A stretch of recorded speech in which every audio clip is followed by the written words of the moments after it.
Most bankers aren't ready to help you until after their third cup of coffee. But with Central National Bank's after-hours service, you don't have to wait for the bank lobby to open to get help. You can contact us from 6 to 8:30 in the morning or from 5 to 10 in the evening, and we'll connect you to a real, live, local person who can answer questions and fix problems 7 days a week. Bank different. Bank Central. Central National Bank. Member FDIC. This is a Rogue Media Network podcast.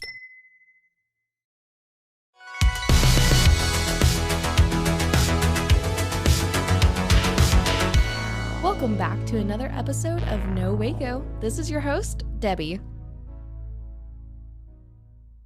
Welcome back to another episode of No Waco. I'm your host, Debbie, and today we have some very special guests here in the studio. Go ahead and introduce yourselves. Well, thank you for having us, Debbie. I'm Melissa Pardun. Oh, and I'm Julian Rosas. Yeah, we're here to represent Maker's Edge, Makerspace, which is a makerspace, a collaborative DIY space here in Waco, Texas. All right, amazing. Thank you guys so much for coming on today. We're so excited to have you here on the 21st floor of the Alico building. Yes. One of the first questions I ask my guests anytime they're new on the podcast is, what brought you to Waco, or what is your Waco journey? Ours is a long one because I'm older than him.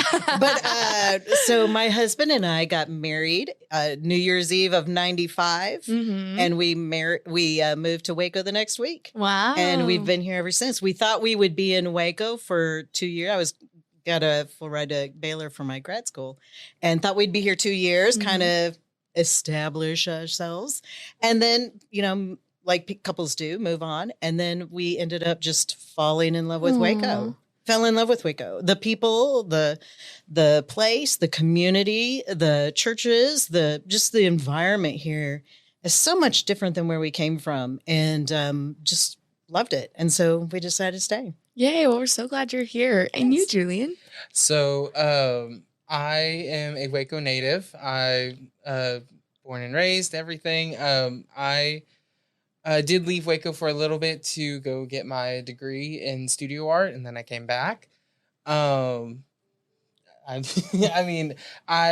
main thing that as a Waco native that I love is, of course, our culture and history. A lot of the history that a lot of people don't really realize that Waco has, and there's a lot more that we're known for. Like, for example, the suspension bridge was one of the first in, I think, our nation that was actually built. People, always think, oh, suspension bridge. Oh, we're thinking Golden Gate Bridge and all that, right? Nope, we were one of the first, I believe. Yeah, and so it's history points like that I really am proud of as a local Wacoan. And just as Melissa said, the people, all the places that we have here. We're not big like Dallas or Houston, but we do have our own share of novelties, I should say. I love that. And that's absolutely amazing. And we're so glad you're here today. And we're so glad that Maker's Edge is here. Thank you. I know you already explained a little bit, but tell me all about it and give me the who, the what, and the when, and how we can find out more about you. Sure. So Maker's Edge, like I said, is a makerspace, which is really just a fancy way of saying a collaborative workspace. I explain it to be a gym for nerds. So you pay a membership fee. You get to participate as much as you want in a space for that one simple fee a month. But we don't require any exercise. So we have wood shop tools, metal shop tools. We focus mainly now on electronics, small projects. Pottery is a big one right now. We have been trying to expand our jewelry and metalsmithing area, and then also putting focus on more of our digital fabrication as well. And the one thing that, people, when we ask them if they come in for a tour, have you heard of a makerspace before? Just because that's a term that's not really passed around in, common conversation. The way I usually explain to people, because sometimes we get asked, well, are y'all a chain? Do y'all have other locations? Makerspace, from my experience, and Melissa may agree with me, is that that term in general, it's a very general term, kind of like grocery store. Yeah. But we are our own entity, and each makerspace that you will find in different cities, communities, they all aim to serve based on what the need is of what people want. Yeah. So we have a variety of different things, but we've developed that over the past 9 years. It's been 9 years. Wow. 9 years. And based on what people have, told us, what we feel that based on, tools that we feel people could get a lot of use out of. Yeah. Yeah. So a makerspace in general, I could make this an hour and a half long podcast if I went back, because I can talk forever. But a makerspace has only been around as a concept for about 20, 30 years. Wow. And in general, they were all nonprofit, either started by the government or started by educational centers, colleges, or a bunch of people got together, started a nonprofit, and they just kind of use the tools collaboratively. We are one of the very few mom and pop shops, independently owned and operated.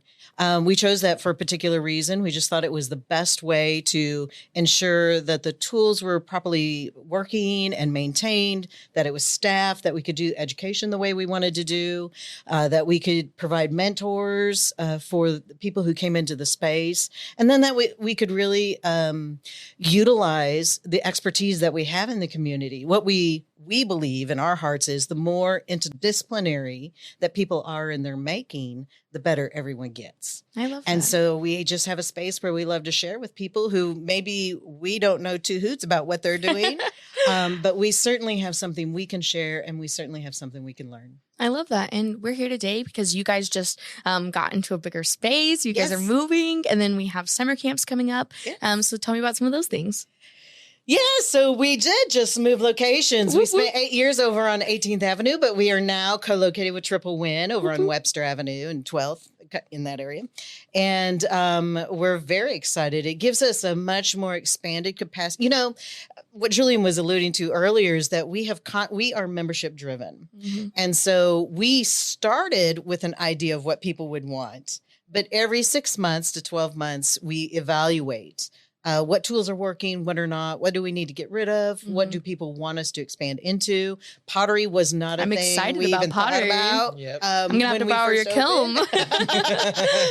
But we had no pottery to start with. And we focused a lot on 3D printing. And what we've seen over the years is 3D printing is kind of stepped out. And we now do a lot of CNC work and pottery. So it's always evolving based on what the people want. So, but we are now co-located with Triple Win. Allows us to do a lot more of commission work, a lot more of business integration, and member-driven projects and business startups is really kind of. So that's more of my husband's side. He's the engineer of this part, and my passion is really on the education side for the students and doing the STEM work.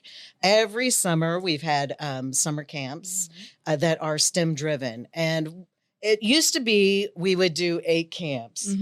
And every camp focused on a different portion of the space. Wow. So that if you attended all of them, you would know everything. You touched every tool in the space. Yeah. We have honed that down a lot.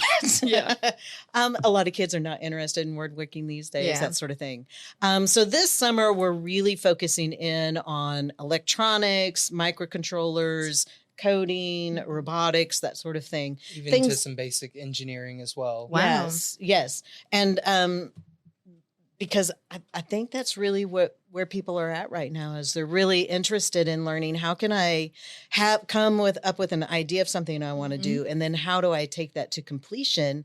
Kids think that way too. I love that. And you guys have a whole list of camps that you get brought. Yes. So tell me about when they are, how we can sign up, how our kids can get involved. The first camp that we will be starting with in June. It's not, I believe, June. The second week of June. Second week of June is our MakerBot Battle Camp. And that one was the last camp we did last year.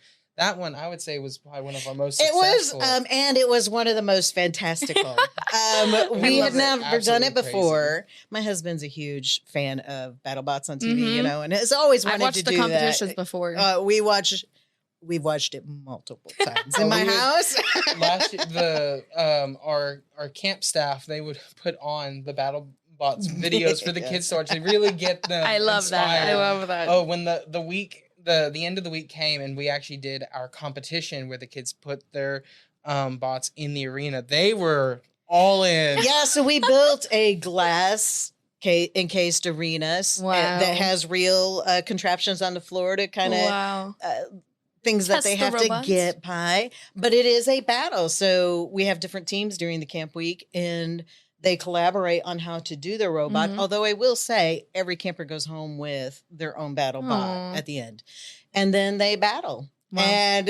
And we do that partway through. So sometimes they take home pieces. No, okay. But his point on the engineering is we're trying to teach basic concepts of entry to engineering, the ideation to completion of an idea. And so we give them halfway through the camp and the ability to what did or didn't work on their BattleBot, go back, do redesigns, and try again for the final competition.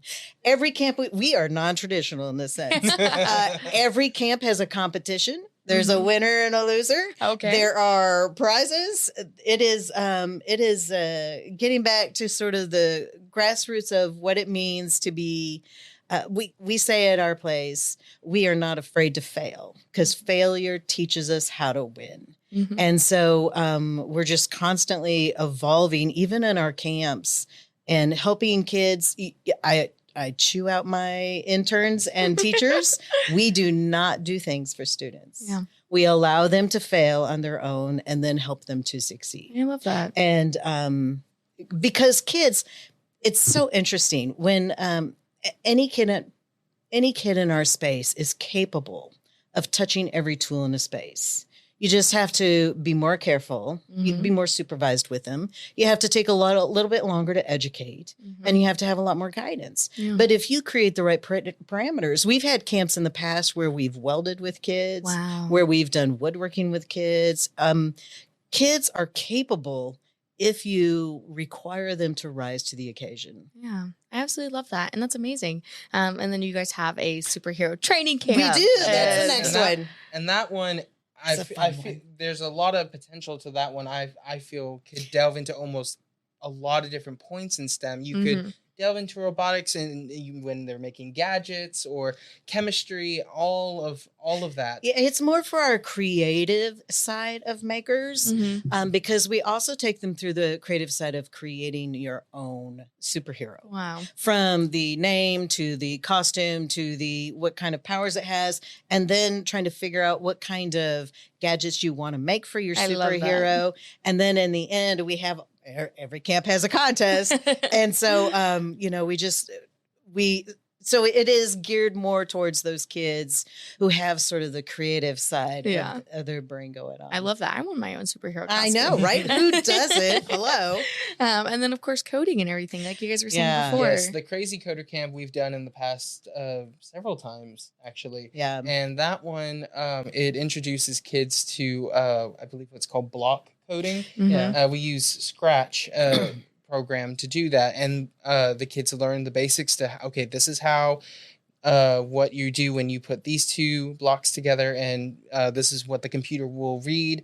And then from there, their main project throughout the week was to create a computer game, and then the competition was they tried to see if they could beat each other's games. And then the games are set up in such a way that they get to take the games home with them because they function on cell phones. Yeah. It's an app driven program base. What I love about all our camps is, a lot of places you go when they teach these things, I'll air quote, when they teach these things, what they're really doing is just telling kids how to do it. But they really don't start at the basics as to why these things work. In our coding camp, for instance, we go back to dots, ones and zeros. Yeah, we start at the very beginning. And then we talk about circuitry and why things have to flow in a certain path, why things have to be set up a certain way. And then we actually do a little bit of soldering to explain the process of that circuitry and why it works and why it's not dangerous for you and, that sort of thing. And then, we take that out because I think the more, or at least it was true for me, the more I understand why things work, the more I feel I can engage and continue on with what I'm doing. I love that. Well, if you guys need some volunteers, sign me there up. You go. I'll be in. I'll be there. By the way, we always need volunteers. Always. Well, that's amazing. So with that, of course, you guys are a membership. How much do you guys do your memberships for? How much your camp? Where can people find out how to get signed up? All the fun things. That is Julian on the social media. Okay, so I guess I take over from here. As far as summer camps go, the camps themselves are registered through MCC's continuing ed program. If you go on to any of our social media pages and go to the website link that's listed there, or on any of the posts that we put out, the link that's listed with them, just follow that link and you will see a tab that says Maker's Edge Summer Camp Sign Up. And so you'll just click that, you'll pick the camp that you want and reserve your spot. And one bonus that I would love to mention is we have a special Maker Summer Bundle going on. So if a parent signs their kid up for a summer camp, they get to pick 1 month between June, July, and August to have one free membership with their child. Wow. So they get one adult and one youth membership. And so then that way, if the kid finds a project that they would like to maybe continue working on, or maybe explore a certain field of STEM even further, or if they just have a fun project they want to do, then they can continue doing so outside of camp. Yeah. Well, I absolutely love that. That's amazing. With that, we're going to take a quick commercial break and we'll be right back. All right. And now for a word from our sponsors.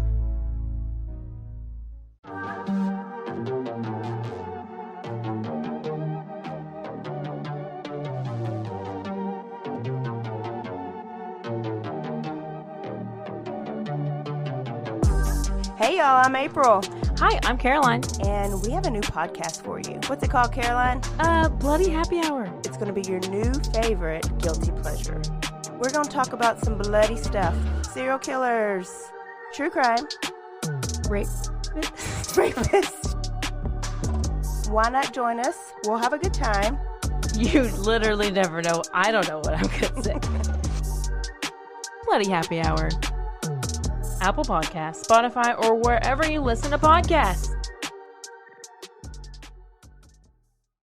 Hey, I'm Blair. And I'm Brittany.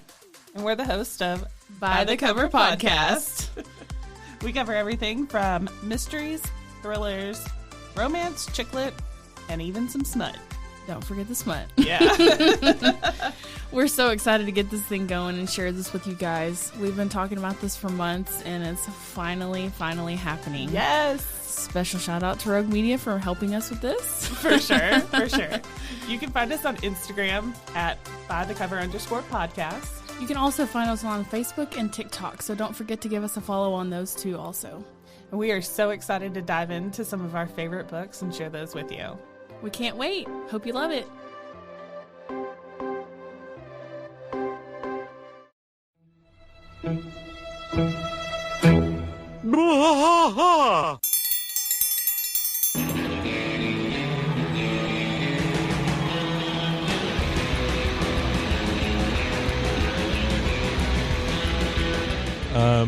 What are we doing here, Rusty? What are we going to do? Yep, we're doing the King of the Hill Rewatch Podcast. King of the Hill Rewatch Podcast. Yeah, so we're going to go through one episode at a time.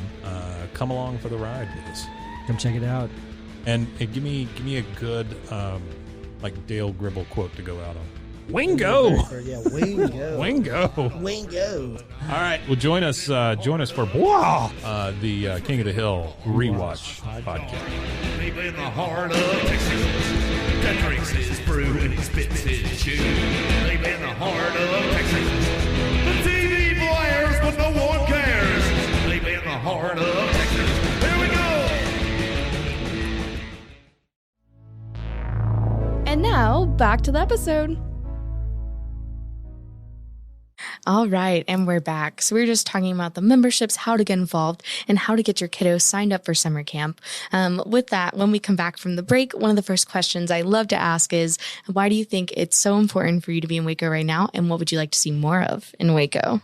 I do see a growth in a lot of the creative community here in Waco. That collective creative mind seems to be expanding like a lot. Yeah. But the one thing that I usually encourage, and this is whenever I have had both adults and youth students, and even when we had new members who were a lot of the time they're not sure what they want to make. You don't have to be an artist. You don't have to be an engineer. A lot of this stuff really is just learning something new, and then just practicing with it.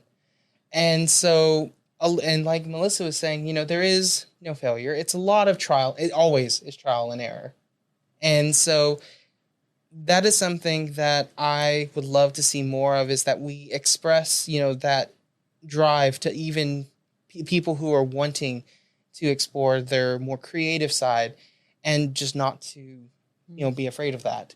And, Maker's Edge is, of course, always here to support people who are either experts or novices in any field. I love that. Well, now that I consider myself a Texan, I was told once I was here for 25 years, I could call myself a Texan. I say Wacoan is like a term you have to like own. And like once you call yourself a Wacoan, then you're a Wacoan too. Actually, I tell people you are a Texan when you start saying y'all. Oh, there you go. Because I might be in trouble. I had a friend who moved here. I think she lived in California. She said she would never. She told me when we first met, don't ever think I'll ever say y'all. About a couple months later, she said y'all, and I was like, you said it. You're in. But I've seen a lot of changes in Waco. When we first moved here, there were not a lot of community resources doing engagement just out culturally. Yeah. And there has been a lot of change in that area. The Arts Fest and the Cultivate 712, and there's just the Art Center. There's just a lot of great things that you can do now that do great programming in Waco. But I think as far as my husband and I, what we would say is we'd like to see a lot more of the science-based or STEM-based of those activities. The very first year we moved to Waco, my husband and I were crazy. We were crazy. We built a 20-foot ditch in our backyard. Oh, my goodness. And coated it in plastic and filled it with water because we participated in the duck races down in Brazos River. Well, I mean, because we're crazy potato heads. We always have been. But they quit doing that about... I don't know, 15 years ago now. But, it's things like that. We used to have an annual duck race here in Waco. And what happened to that? Hey, now we have the Imagination Library duck race with rubber duckies. But there is the Science Fest. There are some great things happening in Waco. But it would be great to expand that in such a way that not just shows kids, but actually gives them opportunities to participate in these activities. That's absolutely amazing. And it really is, like, you've been in Waco for such a long time. You've been able to see that shift in dynamic. And especially being in the arts and the STEM zone, I feel like there has been a lot of growth, as you mentioned, Julian, with our, people in our community, small businesses, hobbyists, entrepreneurs, artists, creatives, all the people looking for these outlets. What would you say is your overall mission, and what would you like to get back to the Waco community?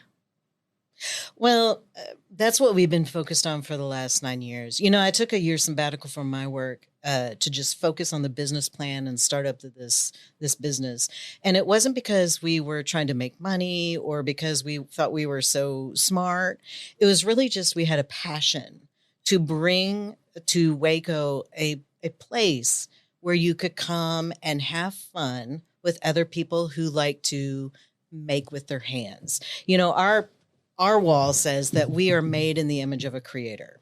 We're meant to create. And everything in culture is beating that down. We don't get to do shop in school anymore. I was telling someone, my husband and I met in junior high, and we did 4 years of shop together in high school. And romantic over the over well, the it got us out of school on the same days, but for FFA. But we are very passionate about making on our own. Yeah. We have a joke at my house. Oh, my husband will probably kill me. It's called the Rick Factor. Oh, no. That's okay. We have Wright Engineering at my house, so. It'll cost twice as much, take 4 times as long, and come out half as good. And yet, we will choose it every time because there's something valuable in that. And to this day, our kids are now upper 20s, mid 20s. And one of the fondest memories they have is it took us 4 years to build our house. But they think fondly on that. Well, we don't necessarily, but they do. But there's something when you can connect that for a child, that idea that they were made to add to human capacity around us, that we have that innate need inside of us because our Creator made us that way. And then give them an example of how to do it, because I don't think they even see that around them anymore. Yeah. And then give them the space and capacity to do it. And that is the part that I'm really passionate about. That's amazing. That's a beautiful mission. I love that. And is there anything you'd like to add to that? I think she nailed it. He's the one that keeps us running. Oh, well, that's absolutely amazing. And it does sound like this really has been a community initiative of bringing all these people together and creating a space for that creativity and for that continuation. Yeah. With that, is there anyone you'd like to shout out that's helped you along this journey? We've had so many people help us along this journey. It really has been phenomenal. And it's too bad my husband is not here, because he could name them all. He's better with names. But Jane Herndon is the one that sat down with me for like a year and helped me really knock out this business plan and think about, because neither one of us are really business minded. Yeah. But she is. And she really helped us think through that process. And First National Bank of McGregor, but now they're here in Waco. Yeah. They have been excellent to us, and really excellent. I say they've been excellent to us. I have zero complaints about my banker. Wow. And Baylor has been very supportive of us, and we've had a lot of people who have come to our space and then start a business out of our space and have now moved beyond us. I love that. And so just all of those people then, I'd say thank you, because they all say that we contributed to that and we're part of that. And that's what makes what we do special for us. Yeah. It's really knowing what people take away once they leave us. Because, it's a very transient community. A lot of people spend a year or two and then they move on, or they become successful enough to supply their own tools or whatever it is, leave school and move away. Yeah. But each one has contributed to us in a unique way that we wouldn't have had if they hadn't stepped foot in our door. Oh, I absolutely love that. And that's amazing. And I always say, you also got to shout out your mom, your dog, and your grandma. So none of them live in Texas. Well, okay. And they'll never see this. That's okay. But yes, our family is actually, both of us come from basically farm families. Yeah. And if it weren't for the work ethic and the ideals that our parents had set on us, we wouldn't have never reached our 30s thinking that we could do it, and that there was a higher reason for doing it than just owning a business and making money. Yeah, I absolutely love that. And of course, last but not least, of course, plug yourselves. Again, where I can find you, find more information about you, all the things. Well, I think Julian nailed it. The best way to find us, because we just moved, is to come see us in person down on 12th and Webster at the Triple Win, or to go online. Most of the current stuff that we're doing is on our Facebook or Instagram or our Twitter accounts. Perfect. But if you go to Facebook, everything is there. The Maker's Edge is what we're listed at in those places. So just Google the Maker's Edge and you will find us and go to those sites and you'll see what we're doing. One thing that people will notice is when they go, we still go by Maker's Edge Makerspace, but our new space we have now started referring to as Maker's Edge Creation Studio. Ooh. It's kind of a new term that Rick has encouraged us to kind of coin. I love that. So, which I think that overall, it's not quite a full makerspace. Well, it's a full makerspace, but we are shifting the focus of what we are doing. We are focusing now more on collaboration with other communities instead of just internally our membership community. I love that. And we're focusing more on commission work and business startup tools, that sort of thing, and a shift towards classes and workshops instead of independent working in the space. Okay. And so, that's more of a creation studio because it harkens back to really our first picture of the more you have this interdisciplinary outlook and how to make, the better everyone will be. Wow. I absolutely love that. And with that, is there anything else you want to share with our listeners today? No, but we'd be happy to meet you if you like creating. Yeah, so I would just kind of like to end it off with saying, our summer camp signups are open, so we please encourage parents to sign their kids up, and we hope that they we'll have an amazing time during any of our camps. Maker's Edge is open from 12 p.m. to 8 p.m. Monday through Friday, 9 a.m. to 5 p.m. on Saturdays, and then we're closed on Sundays. Mm-hmm.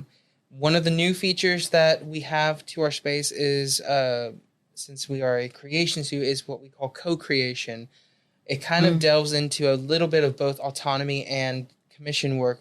You come in with an idea, or if you have an idea in progress, and we work with you on an hourly basis to help you complete your project. It's really sort of, you can just even come in with a goal. Like we had someone come in and say, my child is graduating.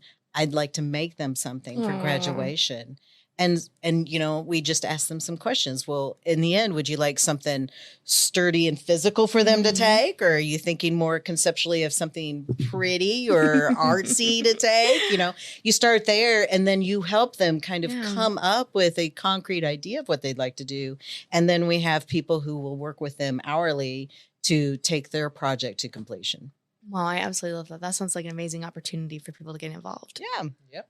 And now I'm like, man, I have so many ideas. Well, there you go. There you go. Well, just come on by. All right. Well, thank you guys so much for coming on today. I really appreciate your time. Thank you for having us. Thank you again. And again, I'm looking forward to it. And I hope people sign up for all the camps. Go and check out your new location. Yes, absolutely. Go say hi. Go do all the fun things. And if they have a project or are looking forward to maybe making something that they otherwise would not have, they have a place here in Waco that they can do that. Yes, they do. Absolutely. All right. Amazing. Well, thank you guys again. Thank you. Thank you. We did it. Yay. Wasn't that easy? Yeah. Yes, terribly easy. I accidentally bumped it because I was like sitting like this, and I kept having to turn my head to look at you guys. Yeah, you're like, okay, we got to fix something. It happens. It happens. We're totally fine. Yeah, let me grab Josh and he'll come and take a picture of us. Do you guys want to be on my reel?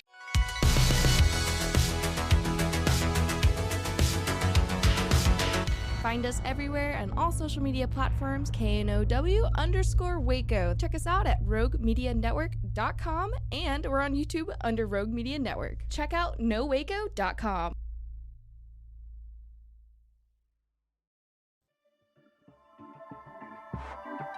This has been a Rogue Media Network production.